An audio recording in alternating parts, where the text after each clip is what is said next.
Today let us start with a new chapter, heat engine. Heat engine is a device which extracts heat from a reservoir and rejects some heat in a sink. That means, in a schematic diagram of a heat engine is this is source, this is sink, and this is a heat engine, schematic diagram of a heat engine. Source and skin at theta 1 and theta 2, where theta 1 greater than theta 2. So, these are the two reservoirs, source and sink, kept at theta 1, theta 2. Reservoir in the sense, if we extract heat from source or rejects it to sink, there will be no change in temperature. That means, theta 1 and theta 2 are constants. Suppose if Q1 is heat is extracted from source and Q2 heat is rejected at sink. So, work done W we get equal to Q1 minus Q2, and heat engine is a cyclic process. Okay. It is a cyclic process, and if we complete the cycle, we get the work done W equal to Q1 minus Q2. Q1 heat is extracted from source and Q2 is rejected at sink. Next, we define the quantity eta, the efficiency of a heat engine. It is very important parameter. It is defined as W by Q1. That means, amount of heat, amount of work done for per unit extraction of heat from the source. The amount of work done we get for per unit heat extraction from the source is defined as the efficiency. As we know, W is equal to Q1 minus Q2 by Q1, that means 1 minus Q2 by Q1. This is the efficiency of a heat engine, and it is always our target to get maximum efficiency. And so, if we want to get the maximum efficiency, then eta tends to 100% if Q2 tends to 0. In the latter, we will show Q2 cannot be 0. So, it is not possible to get 100% efficiency. Now, we are going to a specific engine, that is Carnot engine. It is very Carnot engine, very important engine. This is Carnot engine. So, Carnot engine is a basically a reversible engine. Reversible means, if the path is reversed, then it will come to the same initial state. That means, we are going from this state to B, and if we reverse the path B to A, then if the same conditions we can achieve as that was in state A, this is called reversible engine. There is a difference between reversible and cyclic process. This is cyclic process. We are going from A, B, C, D. We are coming to the same state A. This is a cyclic process, but the process would be reversible, but we can call it reversible if we change the direction. In this direction, if we get the same state A, then it is called reversible. All cyclic processes are not reversible. So, take care of this point. Now, I am drawing the Carnot cycle. Carnot cycle, this is PV diagram. Carnot cycle looks like this.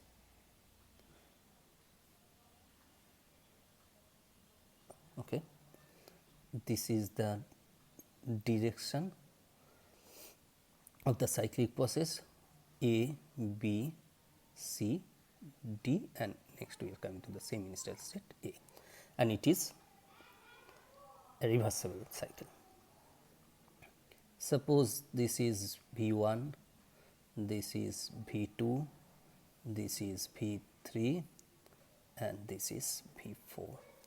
Similarly, we can design P1, P2, this is P4, and this is P3. It is isothermal process and it is adiabatic process.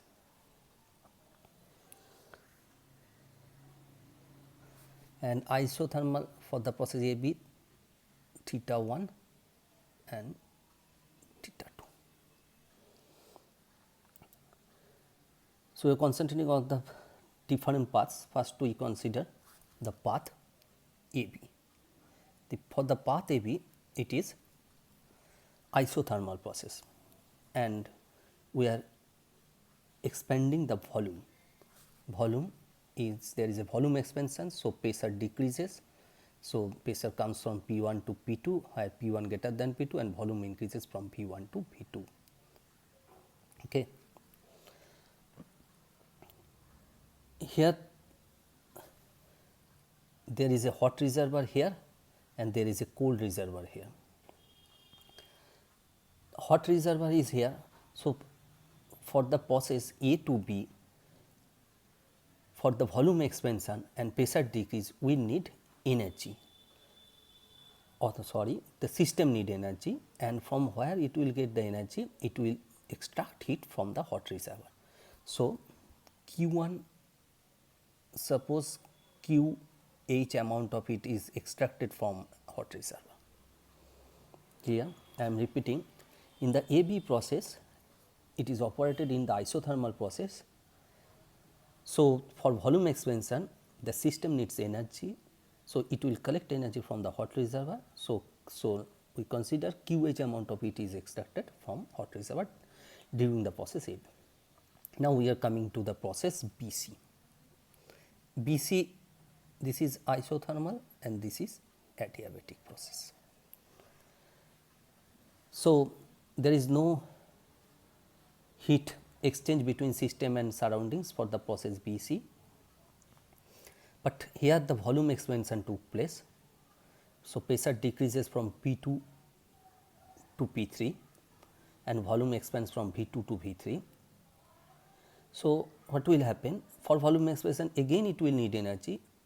From where it will get energy? It will take internal energy for the work done in the adiabatic process. I am repeating, the volume expansion is taking place for B to C.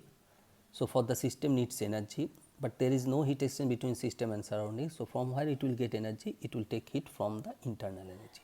So, the temperature will decrease from theta 1 to theta 2. Okay. Now, the process comes, this is CD process. In the CD process, what is happening? Here the volume is decreased. So, at constant temperature, isothermal process, CD is also a isothermal process, volume is decreased. So, what will happen? It will be reversed. That means, the heat will be rejected to the cold reservoir. So, we suppose we consider QC amount of heat is rejected at the cold reservoir. QH amount of heat is extracted during AB process, and during CD process QC amount of heat is rejected at the cold reservoir. The QH and QC cannot be same because the volume expansion or volume decrease amount is not same. And again D to A process, we are there is it is also an adiabatic process. So, again volume decrease take place, So, there will be a heat energy, there is a internal energy change, there is no heat exchange between system and surroundings. So, there will be internal energy change as the volume decrease took place or taking place. So, temperature will raise from theta 2 to theta 1. This is the whole cyclic process and it is a Carnot engine process. It is again reversible process. So, what is the work done? W equal to QH minus QC. So, efficiency is equal to 1 minus QC by QH or W by QH. Okay. Now, we cannot measure QH and QC by any instrument. So, we have to replace QH and QC in terms of pressure, volume, temperature, etc. So, just we are going to simplify the efficiency form in case of a Carnot engine. You see QH, what is QH? QH equal to P dV, because dq is equal to du plus P dV. du is equal to 0 for the process AB, because this is an isothermal process. So, QH would be only P dV. That means P equal to n r theta by V dV, and the volume is from V1 to V2. So, the QH is equal to n r theta 1 ln V2 by V1.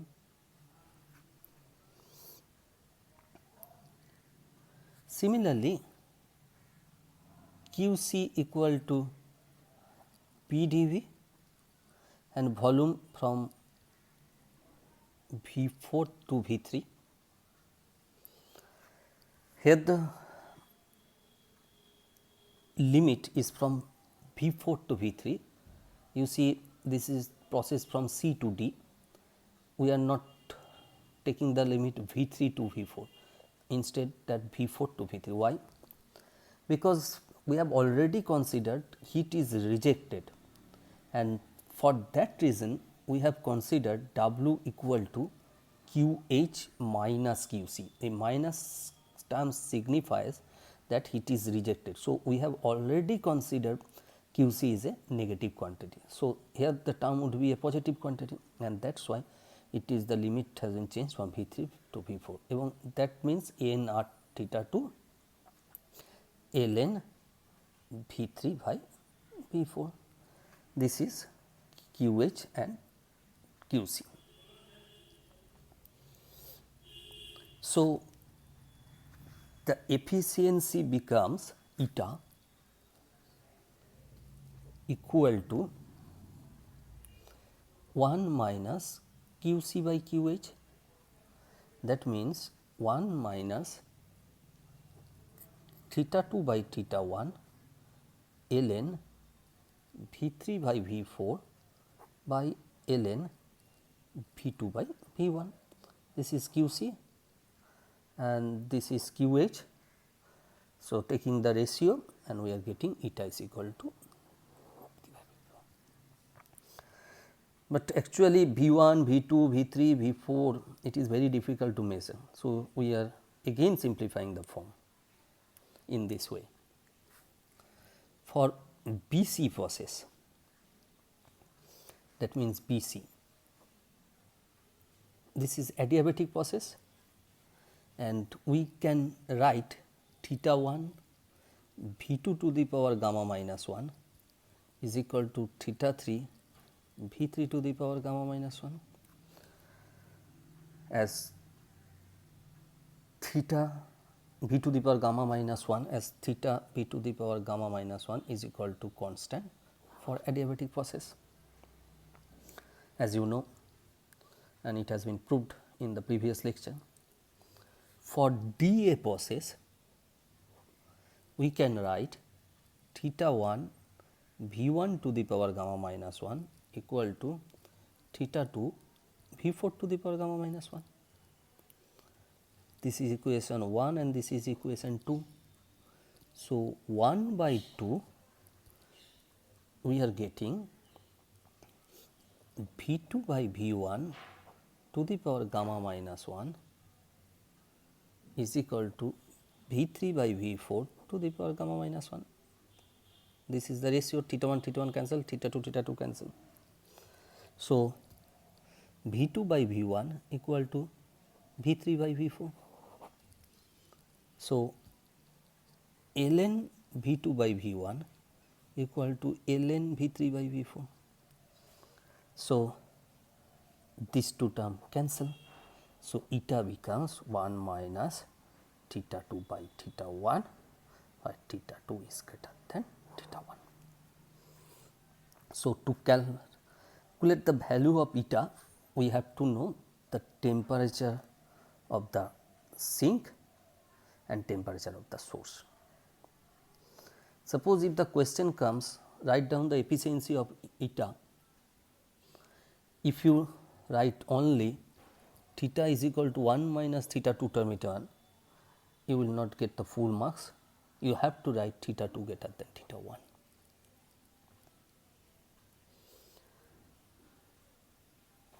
For eta tends to 100% if theta 2 tends to 0 Kelvin. But again it is not possible, we will prove it later. One thing you have to remember, both theta 1 and theta 2 must be in Kelvin, not in degree centigrade.